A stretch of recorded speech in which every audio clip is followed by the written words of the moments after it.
Rapaz, foi difícil, viu? Foi difícil assistir Oppenheimer, porque aqui na minha cidade, Barbie tá tomando conta de tudo. Pra você ter noção, quando eu fui, no cinema que eu fui aqui, em Aracaju, né, que é onde eu moro, tinham 5 salas e das 5, 4 tava passando Barbie e só tinha o Oppenheimer lá, né, em horários bem reduzidos, que é claro, o cinema tá doido por ganhar dinheiro, mas eu finalmente consegui assistir. E olha, eu tenho que dizer que quando eu saí da sala do cinema, minha cabeça, véio, tava fervendo. Eu, inclusive, demorei um pouco mais pra gravar, o vídeo deveria ter saído 1 ou 2 dias antes da data de publicação desse aqui, mas é porque eu senti que eu precisava digerir um pouco mais o que eu tinha acabado de assistir, sabe? E eu tive essa necessidade porque Oppenheimer é um filme muito denso. A gente vai abordar isso mais pra frente desse vídeo, mas o que é importante deixar claro agora pra você que acabou de chegar e quer saber se fica ou não, aqui eu vou tentar detalhar um pouco mais. E aí eu vou falar primeiro um resumo breve, bem breve mesmo, do que é a história, o que é que esse filme se propõe a fazer. Eu acho que não é novidade pra ninguém, ele é uma biografia, né, do Oppenheimer, que é o pai da bomba atômica, mas mesmo assim ele conta essa história de um jeito diferente, não é só a questão da bomba em si. Depois eu vou falar da narrativa, também vou falar dos personagens, da imagem, do som, e por último eu vou falar de algumas mensagens que essa história traz pra gente, o que a gente pode extrair desse filme. Mas ó, eu vou deixar tudo repartidinho, vai estar aqui nos capítulos, você pode pular pra qualquer uma dessas partes que lhe interesse mais, e vou deixar também na descrição o tempo certinho de cada parte. Então assim, pode pular à vontade, assiste esse vídeo de trás pra frente, do meio pro final, você que sabe. Mas caso você tenha caído aqui de paraquedas, muito prazer, meu nome é Vitor Vieira, esse é o canal Ver ou Não Ver, aqui a gente fala de filmes, fala de séries também, mas muito mais de filmes, e se esse é o tipo de assunto que lhe interessa, considere se inscrever no canal para não perder nenhum novo vídeo que eu postar por aqui. Agora, sem mais delongas, vamos começar a falar sobre Oppenheimer.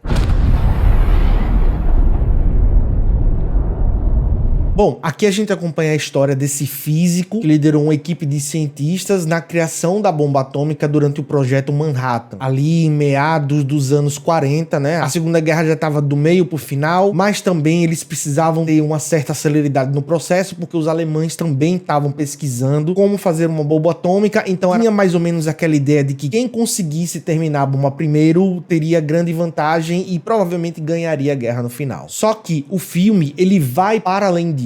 Ele conta também a história dos desdobramentos pós-lançamento das bombas de Hiroshima e Nagasaki. E aí o filme, por boa parte, ele aborda um julgamento em que o Oppenheimer, ele foi acusado de ser comunista. E ser comunista, meu amigo, nessa época ali da Guerra Fria, logo assim que a Segunda Guerra acabou, era um crime muito severo. Tinha gente que ia preso, inclusive com casos até de execução, né? Quando o crime, ele era considerado muito severo. Ah, o cara é espião, ele tá passando informações que vão de encontro totalmente à defesa nacional, enfim, era um período de cão mesmo, de perseguição muito brabo. E a partir desse resumo, a gente já percebe que não é um filme sobre a bomba atômica, não é um filme convencional, né, do cara que fez a bomba atômica e ele termina na sua grande criação no final do filme. Não, é um filme que ele conta a história mesmo do Oppenheimer por um bom tempo depois. Eu acredito até que a última hora final é mostrando justamente todos esses desdobramentos. Então, pra muita gente, o clímax do filme, ele fica mais ou menos ali no meiote, entendeu? Mas enfim, eu já tô falando demais, vamos falar da narrativa desse filme, o que pra mim é o ponto mais marcante dessa obra do Nolan. Eu sei que muita gente se apega à questão do som, eu sei que muita gente vai se apegar à questão da trilha sonora e do show de imagem que é esse filme, e que de fato são pontos altíssimos, mas pra mim o que pegou, o que marcou mesmo foi o jeito que essa história foi contada. E aqui a gente acompanha duas linhas basicamente de narrativa. A primeira é a linha principal, é a linha onde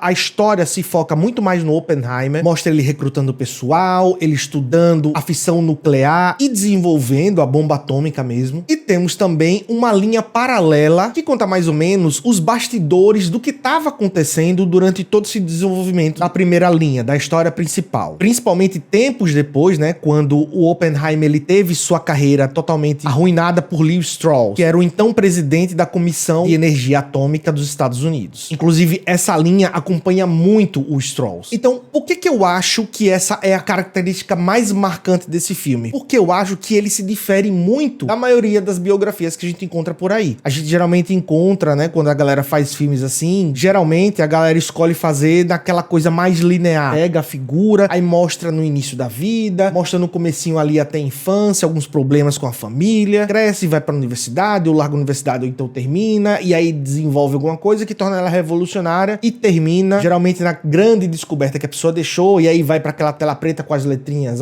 em tal ano ele ainda fez isso, ganhou tantos prêmios e barará, barará, barará. Aqui não, é completamente diferente, o que deixa o filme muito mais interessante. Porém, ele deixa também o filme muito mais denso, porque ele exige que você preste atenção. Ele exige que o tempo todo você esteja focado ali no que ele tá contando, naquela história que tá sendo passada diante dos seus olhos. Pra piorar, não tem indicações cronológicas, então você não sabe quando tá no futuro, quando tá no passado, quanto tempo é do futuro, e aí de repente ele volta também alguns anos, e aí você pode ficar meio perdido aí, o que reforça a necessidade de você prestar atenção naquilo que tá sendo mostrado ali. Basicamente o Nolan tá dizendo assim, olha, é interessante que você saiba o ano que isso aqui se passa, mas se você não souber, veja o que é que eu tô mostrando aqui, porque isso vai ser importante lá no final, quando as duas linhas elas se cruzarem. Além disso, o filme é carregado de diálogos. Eu não me lembro de eu ter assistido um filme recente que tinha tanta fala quanto Oppenheimer tem. Se você gosta, inclusive, de comparar a obra original com a adaptação, Oppenheimer talvez seja uma das experiências que mais vai aproximar você de um livro. E você tá lendo um livro mesmo, porque é muita fala. E é muito personagem falando, não é só 2, 3 não. Aqui eu acho que tem mais de 50 personagens que falam durante o filme. E aí complica também vários nomes, né? E principalmente se você também não tá por dentro dos fatos históricos do que aconteceu, pra você lembrar de quem é quem, pode ficar um pouco complicado aí. E é sério, velho, eu só fico imaginando quanto tempo demorou pra escrever esse roteiro, porque, meu amigo, deu trabalho, viu? Deu muito trabalho. Não só pro roteirista, não só pro próprio Nolan que escreveu essa história, mas também pros atores decorarem tanta linha de diálogo. Com certeza, ele vai ser indicado pra Oscar de melhor roteiro, né? Porque geralmente essa premiação vai pra filmes que tem muitas falas, né? Filmes, pode perceber. Pega aí os anos anteriores, veja os filmes que foram indicados a melhor roteiro e você vai ver que são filmes que têm muitas falas e muitas falas elaboradas. Tem diálogos longos, passa um ou outro ali que pode fugir um pouco da curva, mas via de regra é essa, e eu aposto com você, pode anotar aí e me cobrar depois, que Oppenheimer vai acabar ganhando. Eu sei que é uma aposta muito longa, porque a gente basicamente tá no meio do ano e tem muita água aí pra correr debaixo dessa ponte, mas velho, se ele não ganhar, ele vai ser um dos preferidos, pode anotar. Falando agora da imagem e do som, velho,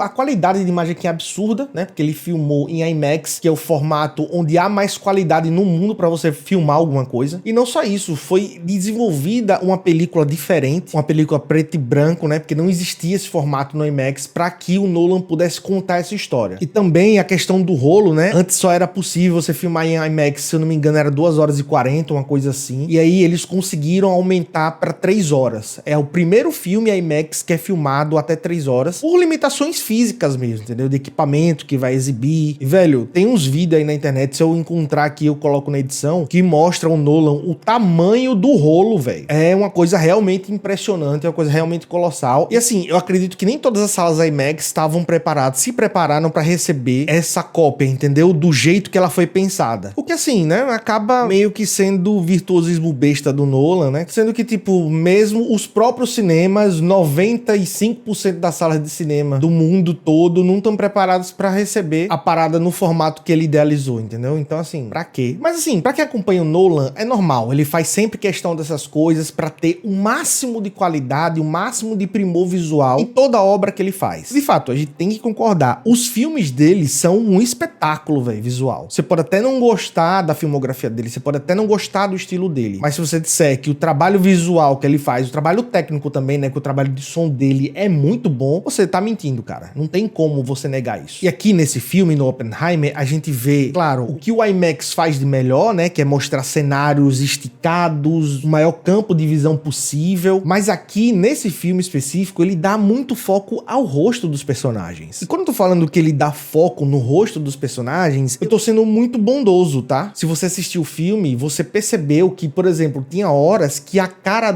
da pessoa, do personagem que tava em cena, tava tão grande, tava tão em foco, que a legenda, velho, ela ficava aqui no cantinho, espremida, tá ligado? Porque senão ia ficar aqui em cima da boca do personagem. E era tão engraçado isso, né? Porque como o filme, eu disse, ele tem muitos diálogos, e são diálogos extensos, são linhas de diálogos muito grandes, tinha horas que a legenda, pô, os caras tinham que colocar numa letra menor pra poder caber, entendeu? Eu juro, eu acho que, assim, puxando de cabeça, eu nunca vi isso na minha vida. Mas indo pra parte agora da bomba atômica em si, né? Porque esse filme, a grande parte, a tensão dele por muito tempo vai ser na preparação de a hora, o momento que o primeiro teste vai ser feito, a primeira bomba vai explodir. Velho, era de se esperar um espetáculo de imagem e de som. Até porque o Nolan, pra fazer esse filme, ele não quis usar efeitos visuais, ele quis usar efeitos práticos mesmo. Tudo aquilo que você tá vendo na tela é uma explosão feita real. E nessa captação dessas imagens, o IMAX, né, esse formato, esse virtuosismo do Nolan, essa preocupação em filmar nos ângulos mais perfeitos, realmente deu um tom muito grandioso no momento do ápice, né? No momento em que o projeto Trinity, né, que é o teste da primeira bomba atômica lançada no mundo, ele vem à tona. A mixagem de som é muito boa, eu acho até que é a melhor desse ano, claro, como era de se esperar. E isso com certeza vai gerar uma outra indicação pro Nolan, tá? De mixagem de som. A trilha sonora criada pra esse filme aqui, meu amigo, é um absurdo, velho. Tem muitos momentos, né, quando o filme ainda tá contando a história, a bomba não foi desenvolvida, principalmente ali no começo. Tem muito instrumento de corda, uns acordes bem doidos, assim, esticados, como se fosse mais ou menos um arranho mesmo de um violino, que dava um sentimento de inquietação, sabe? O tempo todo a gente tava incomodado com alguma coisa. Às vezes o personagem não tava fazendo nada, às vezes ele tava atravessando a rua, ou então ele tava tendo uma conversa mais despretensiosa, mas o filme, só pela trilha sonora, ele causava uma coisa muito estranha. Parecia que algo ali naquele momento não tava certo, tava meio que fora do lugar. E na sequência, velho, da bomba atômica, quando eles estão se preparando ali, né, estão subindo no guindaste, estão amarrando as coisas, a galera tá se afastando e cada um tá tomando seu posto, meu amigo, a música tem um violino tão nervoso, tão rasgado, que, velho, você pode estar cansado como for, você pode ter enfrentado mais de 2 horas de filme até chegar nesse momento, mas é impossível você não ficar vidrado até o momento da explosão. Eu não conseguia nem piscar, velho. Eu ficava nervoso na cadeira e é uma coisa muito louca, porque é uma história biográfica. A gente sabe o que vai acontecer, a gente sabe que vai dar certo, que a bomba vai explodir e que isso vai deixar os Estados Unidos em vantagem, enfim, a gente sabe de tudo isso. Mas mesmo assim, ele consegue transmitir pra gente uma espécie de frescor, sabe? Parece que a gente tá tendo aquela experiência na hora junto com os atores naquele momento. Acertadíssima a música que eles desenvolveram pra essa parte, acertadíssima. Inclusive, eu vou deixar aqui o link com todas as músicas, caso você se interesse, né, pra saber mais ou menos o clima, ou você que já assistiu pra poder relembrar. Mas é claro, nada disso conseguiria atingir o ápice mesmo se não fosse pela atuação, se não fosse pela construção dos personagens dessa história. E aqui, velho, o Cillian Murphy, né, que interpreta o Oppenheimer, ele tá perfeito no papel, ele nasceu pra fazer o Oppenheimer. A expressividade nos olhos que ele tem, né, ele tem um olhar muito marcante, que às vezes fala um monte de coisa sem dizer uma palavra, e também a soberba, que é muito comum na galera genial, né, nos grandes gênios da humanidade, e que combina demais, velho, demais com o estereótipo do Cillian. Mas pra mim, onde ele brilha mesmo, é na parte onde acontecem os desdobramentos depois da invenção dele, né, ele lidando com as milhares de mortes que as 2 bombas, a Fat Man e a Little Boy, causaram, né, matando milhares de pessoas no Japão, em Hiroshima e Nagasaki. Havia todo um discurso, né, que o próprio Oppenheimer, ele acabou abraçando pra poder justificar dentro da cabeça dele que essas 2 bombas eram necessárias pra acabar com a guerra, pra colocar uma pá de cal ali no eixo, né, formado pela Alemanha, Itália e Japão. Mas também existe uma outra linha, e por muito tempo isso também ficou na cabeça do Oppenheimer, de que não era necessário, a guerra já estava ganha, era só uma questão de tempo até o Japão, que foi o último país a se entregar, hastear ali a bandeira branca, porque não ia aguentar mais, entendeu? Não tinha mais o que ser feito. Então, o peso de tantas vidas perdidas, a luta que o Oppenheimer teve para poder fazer com que o programa de enriquecimento de urânio, o programa, enfim, de desenvolvimento de mais bombas nucleares, além do desenvolvimento da Super, né, que era o nome que eles davam, os americanos davam pra bomba de hidrogênio, era muito grande, né? A luta do Oppenheimer contra isso era muito grande. Só que mesmo assim, o personagem, por muitos anos, ele seguiu devastado por aquela ideia de que, por mais que ele lutasse, por mais que ele fosse o cara que agora tá levantando a bandeira contra esses projetos, ainda assim, ele foi o homem que criou a arma que poderia destruir o mundo inteiro. E isso o Cillian Murphy entrega com maestria pra gente, velho. Eu acho que não tinha nenhum outro ator que pudesse viver o Oppenheimer da forma com que ele viveu, com todos os pensamentos, com todos os conflitos internos que ele tinha. A Florence Pugh tá perfeita, como sempre. Ela é uma das minhas atrizes favoritas dos últimos tempos, né, dessa nova geração. Ela faz a Jean, que é uma amante do Oppenheimer. Essa personagem tinha problemas emocionais muito severos e tinha uma forte relação de atração e repulsa com Oppenheimer. Então, só pela construção do personagem mesmo, a gente percebe que precisava de uma atriz que entregasse a altura, e a Florence Pugh é mais uma escolha acertadíssima. Porém, o Nolan, né, ele fez uma escolha de narrativa aqui que não foi das melhores. E eu vou abrir um parêntese aqui para explicar melhor. Essa mulher, essa Jean, ela foi a responsável por colocar o Oppenheimer nas rodas de conversa da esquerda. Foi ela que apresentou e ampliou o cenário da esquerda para o Oppenheimer. Foi ela que incentivou ele a se posicionar mais em alguns grupos sociais ligados à ideologia de esquerda, ligados ao comunismo. E como isso é uma coisa que pega muito no filme, principalmente no terço final, o Nolan ter escolhido simplesmente deixar ela como a amante ali, que ele tinha um caso ou outro, volta e meia, pra mim não foi uma escolha muito acertada não, sabe? Ele poderia ser mais fiel, o filme tem tempo pra isso, o filme tem 3 horas, então ele não pode simplesmente dizer, não, a gente precisava focar em outras coisas. Não, dava pra dar uma enxugada ali, colocar dela mais 10 minutinhos, 5 minutinhos que fosse, pra mostrar ela apresentando a galera, pra mostrar ela incentivando esse lado do Oppenheimer, que inclusive desencadeou tudo que acontece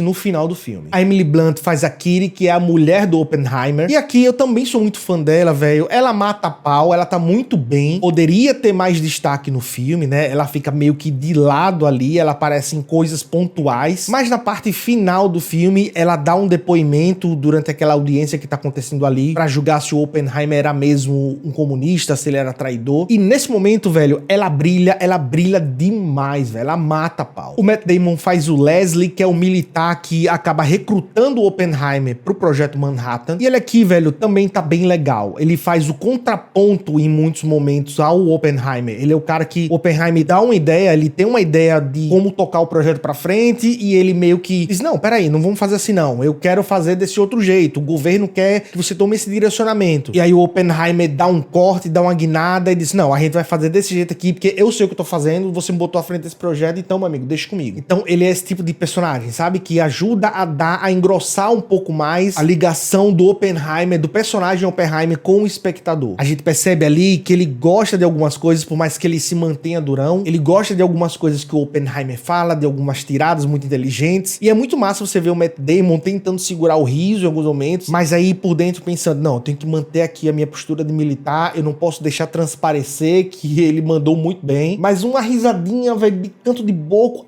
é uma coisa muito sutil, é uma interpretação muito sutil do Matt Damon, e essas interpretações, velho, são mais difíceis do que aquelas que o povo grita, que tem aquele grande momento de explosão, de loucura, muito embora esse tipo de participação ele seja mais bem visto pelo público em geral, mas eu gosto mais dessa sutileza, sabe? Quando o ator ele coloca esses pequenos detalhes que pra muita gente vai passar despercebido depois que terminar o filme, não vai nem lembrar, mas que torna o personagem dele muito real, muito mais próximo da realidade. E eu deixei por último o Robert Downey Jr., porque pra mim ele é a coroa do filme em termos de atuação. É o ator que mais se destaca aqui. Inclusive, como a primeira aparição dele é na parte preto e branco, eu aposto que muita gente vai ter dificuldade de reconhecer que é o Robert Downey Jr. Porque no imaginário popular, né, a gente tem muita imagem dele como sendo o Homem de Ferro, aquele filantropo mais novo, cheio de vida e fanfarrão por aí, e aqui ele tá completamente diferente, velho. E claro, tem muito da questão da caracterização, né, maquiagem, tudo pra envelhecer o Downey Jr., mas a postura dele, sabe? O jeito com que ele anda, o jeito com que ele se porta, com que ele fala, velho, é uma mudança tão surreal daquele Downey Jr. que a gente tinha na nossa cabeça que é impossível não ficar impactado. Eu tenho certeza que ele vai ser indicado a melhor ator coadjuvante aqui, por esse papel. Tenho certeza absoluta. E agora vamos às mensagens do filme, né? Aqueles pensamentos que o filme deixa pra gente refletir depois que a gente sai, né? A gente vê algumas partes e isso serve pra que a gente possa refletir na nossa própria vida. Afinal de contas, o filme, quando ele é feito, ele não é feito só com a proposta de ser algo pra entreter, mas também pra despertar algumas coisas na nossa cabeça, né? Pra despertar alguns pensamentos, pra que a gente filosofe um pouco sobre aquilo que a gente acabou de assistir e a relação com que tudo isso teve com a nossa vida em alguns momentos dela, pelo menos. E assim, embora o filme ele seja muito longo, ele tenha muitas partes, se você, por exemplo, identificar algo que eu não vou falar aqui, eu vou trazer 3, né? Até pra esse vídeo não ficar gigantesco, mas se você tiver alguma outra mensagem que você acha que seria relevante ser discutido, coloca aqui nos comentários, vamos conversar um pouco sobre isso. Mas tá, a primeira é como a teoria ela pode ser mais limitada que a prática. Muitas vezes a gente já ouviu falar que na teoria é uma coisa e na prática não se desenvolve tão bem assim. Vou pegar aqui um exemplo aleatório, tá? Quando você pega esses testes de carro e diz, olha, o carro tal faz 12 km com litro. E aí a gente faz o teste na estrada, o teste na prática, vê que ele não faz isso tudo. Ou seja, o rendimento não é tão bom quanto se imagina. E nessa questão da física também, né? Já que aqui é uma história falando de físicos, tudo que envolve esse universo, tem muita coisa que na teoria física ela vai além, porque na teoria se imagina um ambiente perfeito. Então, por exemplo, você tem um objeto que ele se move a, sei lá, 12 metros por segundo, 12 km por segundo. Se você vai lembrar isso do tempo de escola. E aí, para que a teoria seja praticada, esse objeto ele nunca desacelera. E a gente sabe que é impossível você dar um start no objeto e ele nunca desacelerar. Ou seja, o que eu quero dizer com isso? A gente sempre foi criado imaginando que a teoria ela supera a prática. Mas aqui no filme ele mostra que pode sim existir o contrário. Pode sim chegar um momento em que a teoria ela não vai ser suficiente. Às vezes você praticando algo que você acha que pode dar certo e por mais cálculo que você faça, por mais que você pense, você acha que não vai dar certo, né? Tem tudo para dar errado. Muitas vezes, quando se colocado em prática, aquilo acaba se provando eficiente, acaba se provando real. E aqui essa parte tá muito clara no filme, quando o Oppenheimer ele faz e refaz várias vezes o cálculo da questão da fissão do átomo, né? E por todos os cálculos se prova que é impossível fazer a bomba atômica, se prova que é impossível fazer aquele efeito cadeia que é necessário para que ocorra a reação química e a bomba venha explodir. Só que na outra sala mostra um outro físico fazendo na prática e mostrando, olha Oppenheimer, você tá fazendo seus cálculos aqui, mas a gente fez aqui uns testes e aqui deu certo, olha aqui o que aconteceu. Então, velho, isso é uma lição muito bacana da gente transportar para nossa vida em termos de não termos medo da prática. Porque muitas vezes a gente teoriza sobre algumas coisas, por exemplo, eu não vou fazer curso tal porque ele não dá dinheiro. Eu não vou escolher profissão tal porque geralmente não se remunera bem e eu vou morrer de fome. Ou então, se eu me relacionar com essa pessoa aqui que todo mundo diz que ele é assim assado, não vou me dar bem, eu vou quebrar a cara. E aí a gente deixa de viver essas experiências que na prática talvez se provariam completamente contrário. Talvez fizesse com que você desse uma guinada no sentido positivo da coisa, você nunca iria imaginar. Mas como você, né, tem aquela coisa de planejar, encapsular as coisas, rotular as coisas, o que é normal do ser humano, tá? Isso é até um desenvolvimento do próprio cérebro humano para poder lidar com as milhares de coisas que a gente tem, os milhares de estímulos que a gente tem diariamente. Mas mesmo assim, a gente precisa ter sabedoria para poder dosar isso, pra gente acabar não se limitando pela teoria, pelas teorias que a gente monta na cabeça. E com isso a gente acabar não vivendo coisas fantásticas que estavam reservadas pra gente. A segunda mensagem que o filme traz é que hoje quem lhe critica, amanhã lhe dá os parabéns. Isso acontece no filme, né, com Oppenheimer e outro personagem. Eu também não vou falar muito pra também não dar tanto spoiler de tudo do filme, mas enfim, de alguém que vai de encontro a você, que embate e que lá no futuro acaba reconhecendo, aperta sua mão e diz, pô, você é massa, cara. Você realmente é um caba diferenciado. Quantas vezes você não já viu histórias assim? Isso não aconteceu com você. Então, olha, com isso, né, basicamente o filme tá dizendo que não se importe com as opiniões alheias. Faça o seu, velho. Faça seu trabalho, dê os seus corre. Não é nisso que você acredita? Você não acredita que fazendo o que você tá fazendo, você vai obter sucesso nos seus objetivos? O que mais vai ter é gente dizendo que você tá doido? O que mais vai ter é gente desencorajando você, dizendo, velho, não faça por esse caminho não, você tá vendo que tá dando errado, você tá vendo que tá batendo cabeça aí, já tem, sei lá, 1 ano você tá fazendo isso, 2 anos você tá fazendo isso, larga isso de mão, velho. Vamos fazer esse aqui, humildinho, né, que tá escrito aqui entre 4 paredes, esse arrozinho com feijão, que é o mais certo a se fazer. Mas, velho, quando o seu plano, quando aquilo que você tá perseguindo, com vontade mesmo, com dedicação, acontecer, e você chegar lá, velho, finalmente, onde você quer chegar, essas pessoas vão ser as primeiras a dizer assim, eu sempre acreditei, esse bicho aqui, meu amigo. Eu dizia, não desista não, você vai conseguir. Aí, eu não falei? Pode anotar. Elas são as primeiras pessoas que vão bater nas suas costas e ainda vão lhe pedir favor, viu? Vão lhe pedir dinheiro emprestado, ou então vão pedir pra você compartilhar o negócio dele se você ficar famoso, enfim. Vai vendo.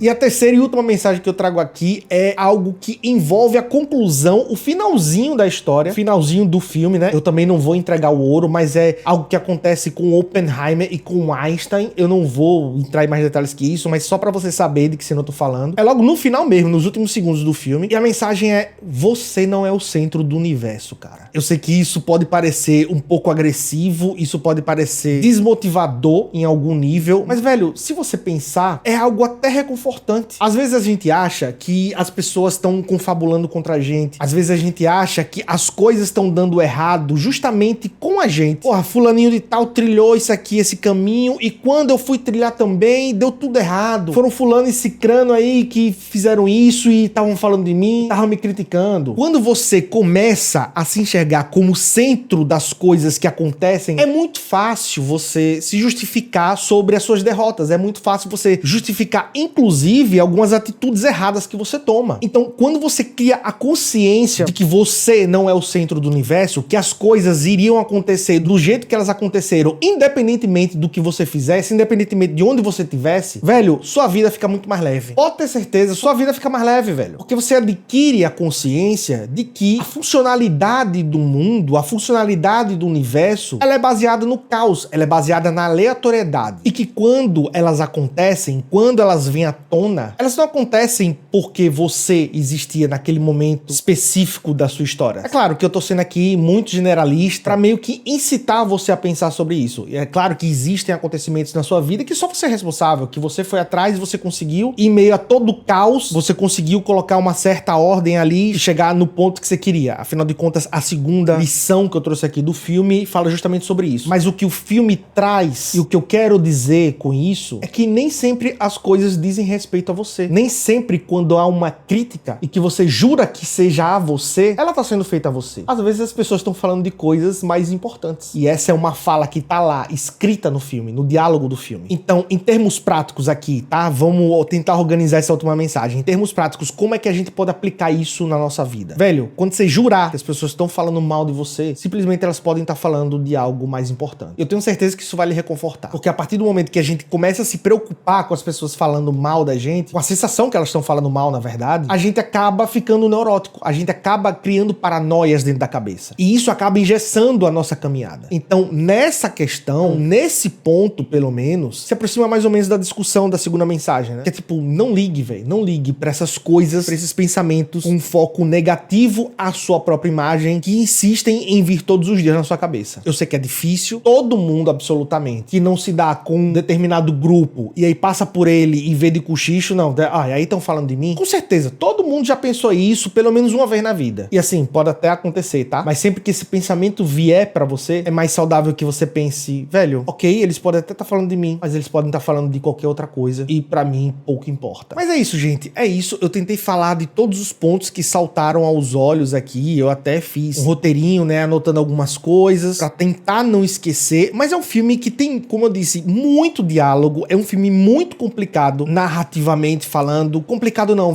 mas ele é muito complexo e eu acho que pra pegar 100% aqui, como tem muitas falas, muitos personagens, eu teria que assistir novamente. Mas caso eu tenha deixado passar alguma coisa que pra você foi muito importante, mais uma vez eu convido, deixa nos comentários, vamos fomentar esse debate, é sempre muito legal quando a gente fala de filmes do cinema em si, principalmente de uma grande estreia como foi Oppenheimer. E se você gostou desse vídeo, curta, porque ajuda demais no meu trabalho. Eu vou deixar mais 2 vídeos aqui, caso você queira continuar comigo. Mas se você não puder, eu espero que você tenha uma semana maravilhosa. Valeu!